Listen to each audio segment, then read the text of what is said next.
I know this world rarely slows down. Notifications, deadlines, decisions, and you have every reason to skip this video. So, if you're still here, even just for a few seconds, I want to say thank you, truly. I share this story not as someone with all the answers, but as someone who once stayed silent far too long, who now dares to speak, gently. And maybe, just maybe, you'll find a small part of yourself tucked inside this story. A quiet reminder that you're not as alone as you sometimes feel. If that moment finds you, a soft tap on the like button would let me know you're still listening. I stood near the back of the ballroom, just behind the third row of round tables, where the spotlight barely reached. The clinking of silverware, the low hum of a jazz quartet, and the buzz of expensive perfume filled the air like static. The room was a sea of familiar faces, clients, colleagues, old friends, and of course, family. Everyone gathered to celebrate the career of a man they all claimed had built his company from nothing. Everyone was dressed like it was an inauguration. Gold-trimmed menus, wine with names I couldn't pronounce, and even a custom logo on the napkins. The house that Charles built. My father took the stage to thunderous applause, his gray suit crisp, his voice booming with practiced ease. I already knew how this would go. He'd thank the board, the investors, his mentors. He'd mention my mother, of course, the woman behind the man, and then he'd end with a touching note about his son. Except, it wasn't me. Tonight, I hand the future of this company to the son who never failed me, Daniel. The applause was deafening. My brother, seated at the center table, stood and nodded with a rehearsed smile, one hand tugging at his cuffs, the other giving a small, victorious wave. I didn't move, not even a blink. My chest didn't rise. My fingers didn't twitch. I just stood there, wine glass frozen in my hand, its stem pressing against my skin like it might shatter if I so much as exhaled. A photographer walked past, lowering his camera as he glanced at me, almost apologetically. I wasn't even in the picture. And to the rest of my family, thank you for being here. Your presence means everything. The silence after that line sliced through me sharper than any insult. No name, no acknowledgement, nothing. I didn't expect a speech. I didn't even expect a seat at the front. But I didn't expect to be erased. My mother brushed past me as she returned to her table. She didn't stop. Just leaned in, smiled like a queen, and whispered, "This was never your stage, Jonathan." I clenched the napkin I'd been holding. It left little diamond patterns on my palm, like a brand. A minute later, a man I didn't recognize tapped me on the shoulder. Young, polite, awkward in his rented tuxedo. He handed me a small black envelope and said, "Someone asked me to pass this to you. Said it's from an old friend of your dad's." Then he disappeared into the crowd. I looked down. The envelope had no name, no stamp, no seal. Just my first name. Jonathan. Written in an ink I recognized but couldn't place. I slipped it into my coat pocket. I didn't open it. Not yet. Instead, I watched the crowd erupt into cheers as my father raised a glass to the future. I didn't toast. I didn't speak. I didn't cry. But something inside me shifted. I had always assumed I was forgotten. But forgotten men don't get secret letters. When I was 12, I won first place in the county science fair for building a homemade water filter from plastic bottles and charcoal. I came home with a blue ribbon and a shaky grin, hoping, just hoping, it would matter. Dad barely looked up from his newspaper. "That's nice," he said. "But if you want to impress someone, try building a business plan next time." Mom had said, "Why didn't you iron your shirt before going on stage?" Daniel, of course, got staked that night. Not for winning anything, just for existing. It wasn't always that blatant, not at first. They weren't cruel in the way you'd think. No beatings, no screaming, just dismissal. 1,000 tiny slights that settled like dust on every childhood memory I had. My 8th birthday. I gave Dad a hand-painted mug with "World's Greatest" scrawled across it. He smiled, said thanks, then asked if I'd mind giving it to his secretary instead. Hers had chipped. High school graduation. Daniel's photo was printed full page in the local paper. Valedictorian, future CEO. I graduated with honors too. My name didn't make the cut. He was groomed. I was tolerated. When Daniel got his first internship at Dad's company, they threw him a dinner. When I started a scholarship program with leftover lab grants, Dad said, "That's sweet, but charity doesn't scale." I remember once bringing home a rescued bird, tiny, trembling, its wing broken. I stayed up all night nursing it in a shoebox. In the morning, Dad saw the mess of tissues and feathers and said, "You're too soft for this world, John." He wasn't wrong. I was soft back then. Soft enough to believe love didn't need to be earned. Soft enough to think being different just meant I was early to bloom. But I learned. I learned that in this family, visibility had currency. Daniel was loud, confident, predictable. His wins looked good in annual reports. Mine were harder to explain. I was the child who collected rainwater and built wind turbines out of soda cans. He was the son who wore suits to Sunday lunch. There was one time, just one, when Dad looked at me differently. I was 15, working on a solar oven for a school project. He came out to the garage and watched as I angled the mirrors. He said nothing for a long time. Just stood there, hands behind his back. Then, "You really think things like that can feed the world?" I nodded, too fast. "One day, maybe. If we invest—" He cut me off. "Then make it profitable, or it's just a hobby." He turned and walked away. That sentence stayed with me longer than I ever admitted. Years later, I realized he never saw me as incapable. He saw me as inconvenient, because I wasn't just the quiet son. I was the one who refused to follow the script. There's a kind of forgetting that doesn't come from time. It comes from intent. It started small. Emails that never reached me. Invitations lost in the mail. Voicemails I never got because apparently my number had changed. It hadn't. At first, I blamed myself. Maybe I missed something. Maybe I misunderstood. But the patterns kept repeating. My grad school advisor once asked if I'd considered applying for a research fellowship funded by the Harper family, my own family's trust. I told her I hadn't heard of it.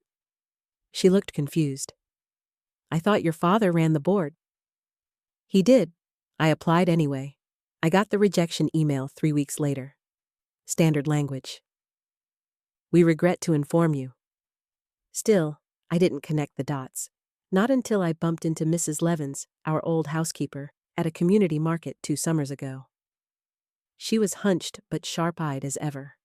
She remembered my name immediately. "You look just like your mother when she was your age," she said, then added, "But you've got your grandfather's silence. That's rarer." I smiled awkwardly, unsure how to respond. She reached into her bag and pulled out an old photograph, creased, sun-faded. It was me, 7 years old, sitting on the porch, clutching a tiny robot made of wires and tape. "I kept this," she said, "because no one else ever framed it." She hesitated, then added softly, "I always wondered why they didn't come to your middle school showcase. Your mother said it got rescheduled, but I remember the invitation was pinned to the fridge." That was the moment it clicked. The night of that showcase, I had stood waiting in the hallway, scanning the crowd for a familiar face. My parents never came. Neither did Daniel. I went home thinking they forgot. But they hadn't. They just chose not to come. There were so many incidents I had brushed off. Like the time Daniel got into a car accident using my old ID, and my parents paid to have the whole report sealed, yet blamed me for not being more careful with my belongings. Or the Christmas where I gave Dad a handmade photo album of our childhood trips and found it weeks later under a pile of old golf magazines, unopened. I didn't say anything then. Not because I was afraid, but because some betrayals are too quiet to fight, and still, a part of me believed that maybe they just didn't know how to love me. Maybe I was too hard to understand, too different, too outside their world, until the envelope came, until someone outside that circle decided I needed to know something they'd worked hard to bury. The envelope stayed in my coat pocket for 2 days. I carried it with me like a question I wasn't ready to ask. I didn't want to believe it mattered, that this wasn't just another red herring in a life full of misdirection. But late on a Sunday night, after scrubbing down my studio's cluttered workbench and closing the skylight against a moody spring drizzle, I finally opened it. Inside was a single sheet of thick, textured paper. Handwritten. No signature. The first sentence stopped me cold. If you're reading this, then they've already turned the tables. I read it again. Then again. The letter was from Graham Alcott, my father's longtime business partner and best friend, before they had a very public falling out.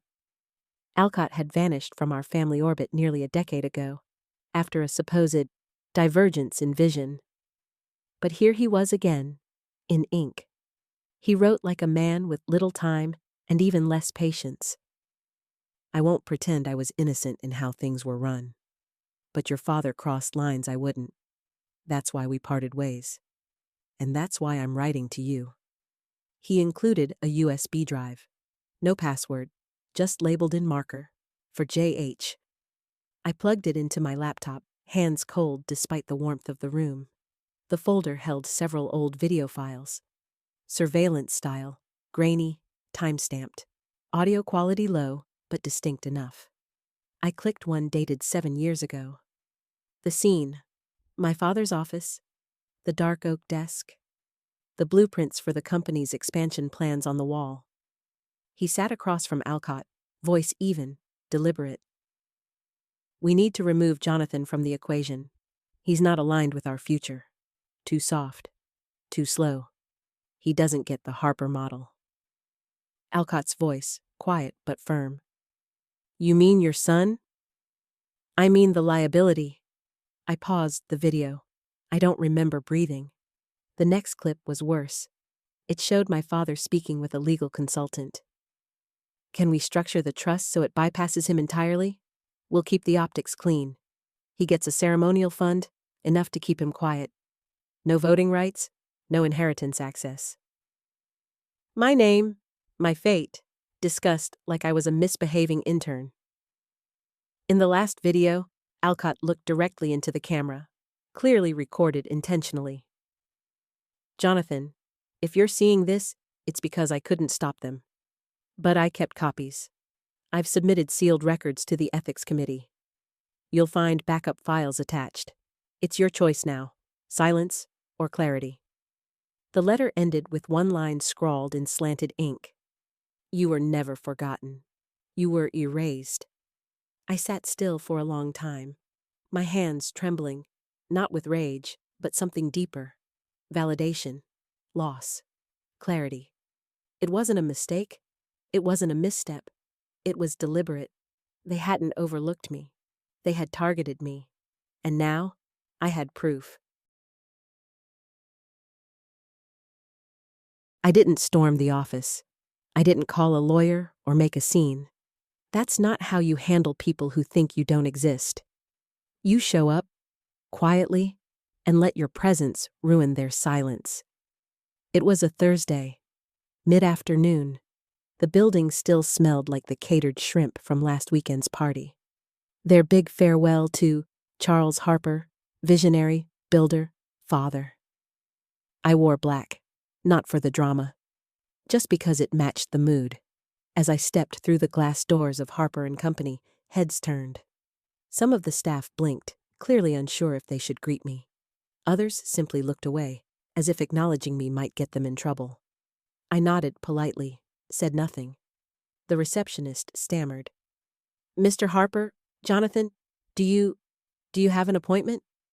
I didn't need one. "I'm here to deliver something," I said. "To legal." She picked up the phone, eyes darting toward the elevator. Before she could speak, the door to the executive wing swung open. Daniel. He froze when he saw me, that smug mask of professionalism slipping for half a second.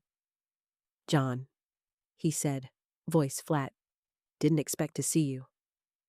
I held up a manila folder, thick, labeled with my initials and Alcott's handwriting.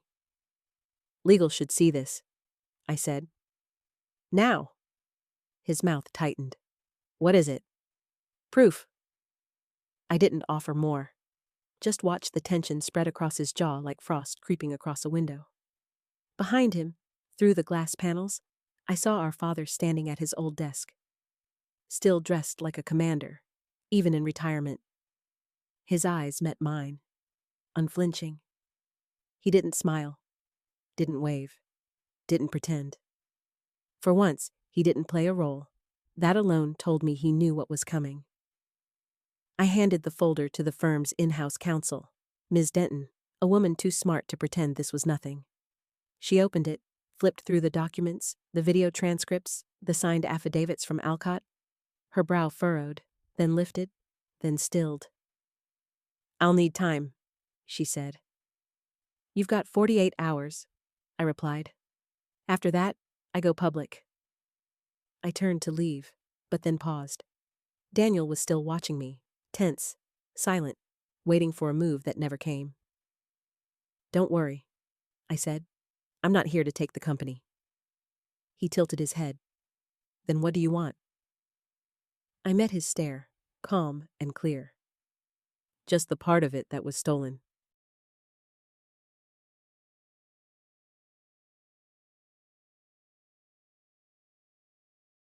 Two days later, I received an email marked Urgent Private Review. Attached were scanned documents, legally binding, stamped, notarized, dated 3 years prior. It was Alcott's amendment to the Harper Trust, filed quietly right before he died, buried even quieter. The language was unambiguous. In the event of Mr. Alcott's incapacitation or death, Jonathan Harper is to receive full stewardship of the Harper Green Initiative, including all assets, patents, research centers, and future funding lines attached to sustainable development and social outreach. It wasn't a token gesture. It was an empire, one I had unknowingly helped shape. My grant proposals, the outreach programs I'd submitted under other names, even the solar research I'd presented at an obscure sustainability summit, all of it had been fed into the initiative. Alcott had been watching and recording. There was also a video stored on the same encrypted server. Ms. Denton called me personally before playing it.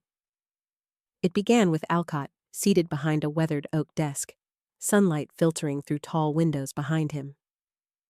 "Jonathan," he said, "if this reaches you, then the Harper name has once again done what it does best. Protect the empire, not the soul. Your father's legacy may be marble and boardrooms, but mine was always built on conscience. I chose you not because you asked, but because you didn't." He leaned forward. "This part of the company, it's yours, not as charity, as recognition.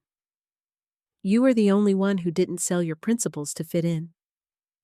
Then he smiled, a small, weary, honest smile. "You're the only Harper I'd trust with the future." I closed the laptop and just sat there. The Green Initiative had been pitched as a side division. Minimal funding, PR fluff. But it wasn't. Hidden beneath the corporate maze was a foundation, an incubator, a lab, a vision. With my name already on over a dozen projects, quietly attributed, silently protected. They hadn't just tried to erase me. They had failed. That same day, Denton sent out the official notification to the Harper board. At the next board meeting, she read the letter aloud. Mr. Jonathan Harper has been granted full oversight of the Harper Green Trust and its accompanying resources by legally binding directive. He will operate independently of Charles Harper and his successors. There was no applause, just stunned silence. I was there, in the room, quiet, composed, seated at the far end of the table. No speech, no declaration, just presence. Daniel looked like someone had ripped the foundation out from under him. My mother clutched her pearls. My father? He leaned back in his chair, folded his hands, and nodded once, like a general acknowledging defeat.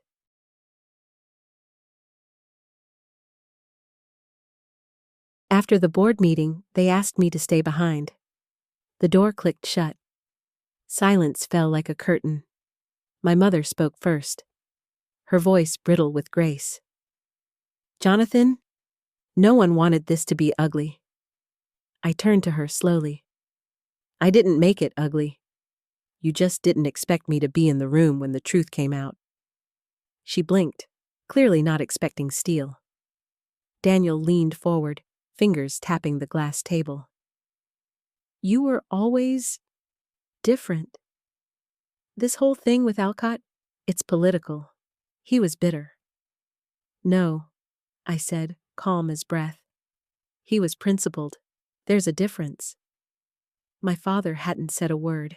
He sat across from me, elbows on his knees, staring at the floor like it held all the answers he no longer controlled.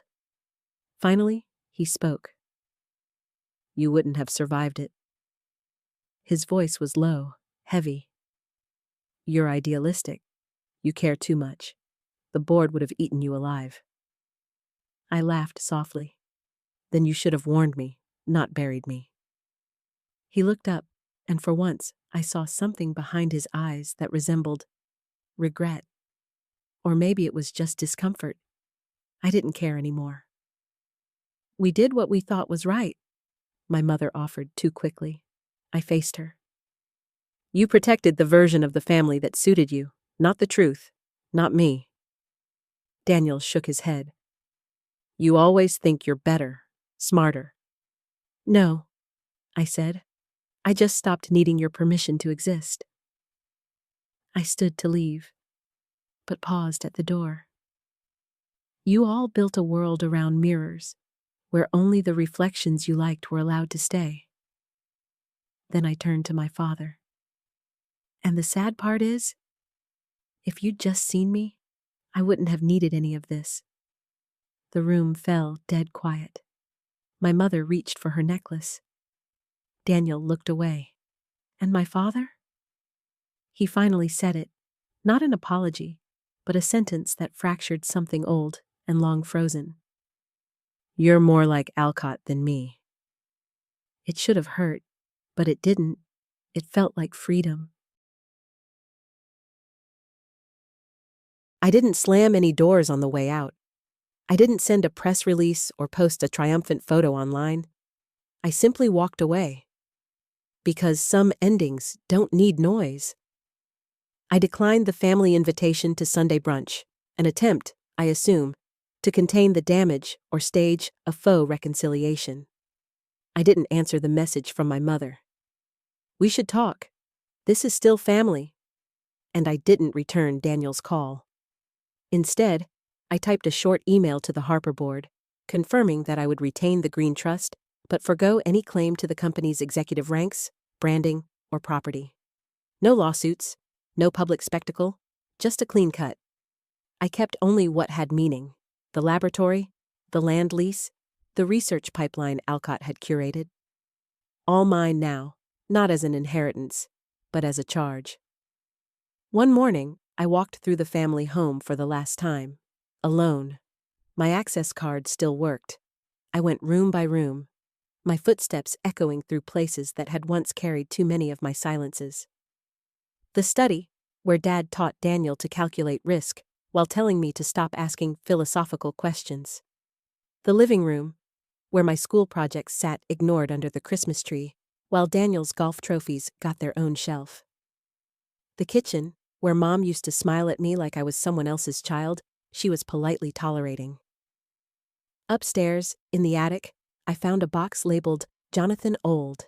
Inside, my sketchbooks, my science fair medals, an old drawing of the robot bird I made from trash and glue. Not trash. Not glue. Proof that I was always building something real. I left the box untouched.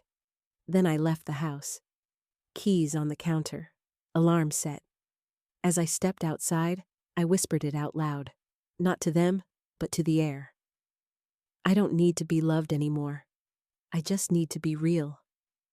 The wind carried it away, and I didn't look back. No one stopped me. No one called. No one chased. It was over, and for the first time in my life, that didn't feel like a loss. It felt like clarity.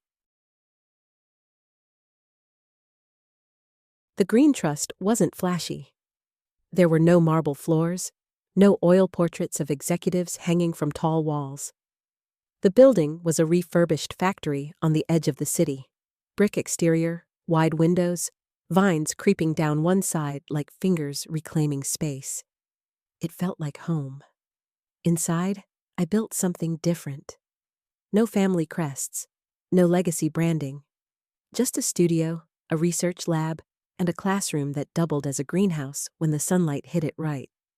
We called it Project Second Light, a space for sustainable tech experiments, environmental outreach, and mentorship programs for students who didn't come from boardrooms or gated communities. I didn't put my name on the sign. That was deliberate. This wasn't about reclaiming a title. It was about making space. Space for people like the boy I used to be. Curious, quiet, overlooked.